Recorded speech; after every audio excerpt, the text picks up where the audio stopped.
Perhaps the first thing, my first response to what you're saying is how moved I was by your account of how you came to be a Christian.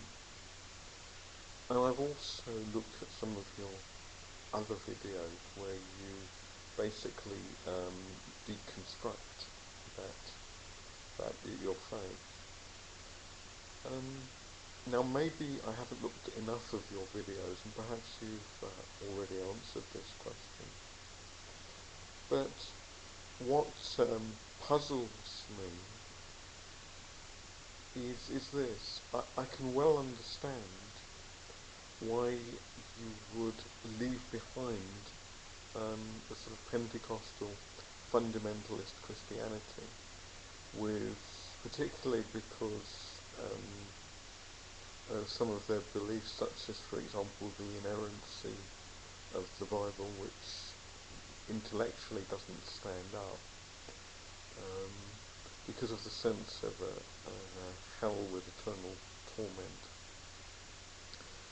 which certainly causes me profound moral problems if I was to believe that.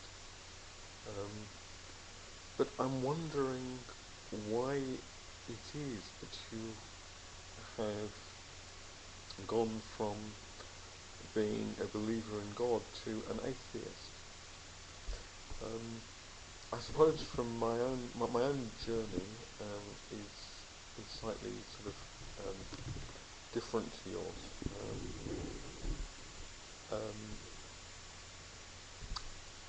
I too had an incredible experience,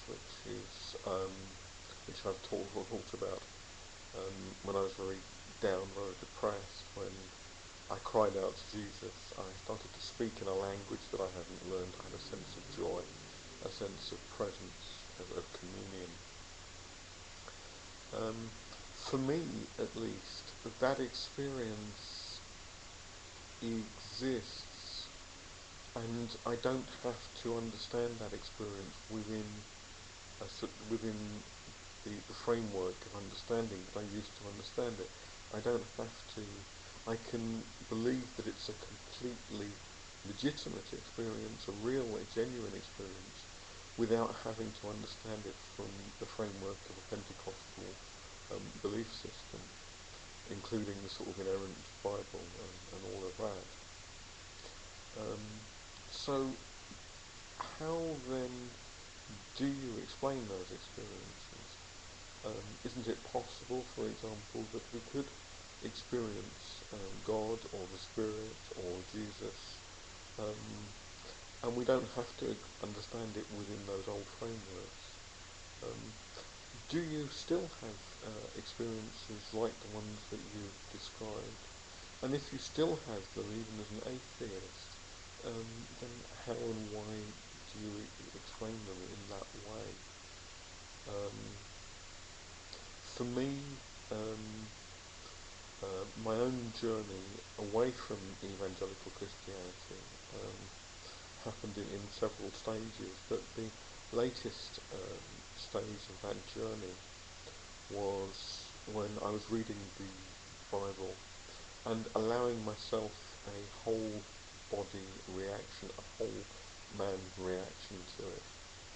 And what I found when I was reading the scriptures was that there was stuff in there that, quite frankly, was immoral, such as, for example, chopping off a woman's hand because she intervened to try and save her husband in a fight, grabbed the other man's private parts, and her hand gets chopped off.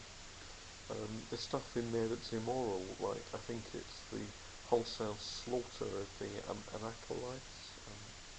I may have got that name wrong. But there is also stuff in there that is incredible and meaningful, such as, for example, that God is love. Whoever lives in love lives in God and God lives in him.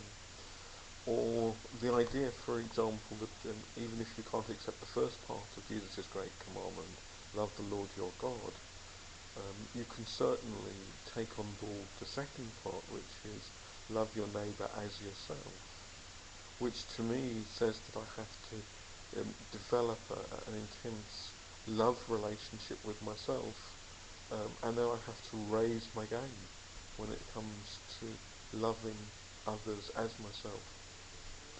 Um, so my puzzle is is this: um, why for you didn't you go from a Pentecostal Christian to, say, a believer in God, a believer in your spiritual experiences, but having that trust in your experiences outside of that framework? Why didn't you go from, say, Pentecostal Christian to more liberal Christian? Why did you go the whole hog from um, Pentecostal Christian to atheist? Um, and that's something that in your videos I haven't quite understood that. Now maybe that's because of my lack of understanding. Perhaps I haven't listened carefully enough. But I'd be really interested if you have time to perhaps do a response on that particular point. Why, from my perspective, throw out the baby with the bathwater? Why not maintain the validity and the reality of those experiences, but simply understand those experiences within a different intellectual framework? Anyway, that's my observation, it's my challenge, and I'd be really interested in a response. By the way, my videos are not going to be as wonderful and as snazzy as yours, because all I have is a webcam, and I haven't got your skills. I'd love to learn your skills so that I could produce much better quality videos.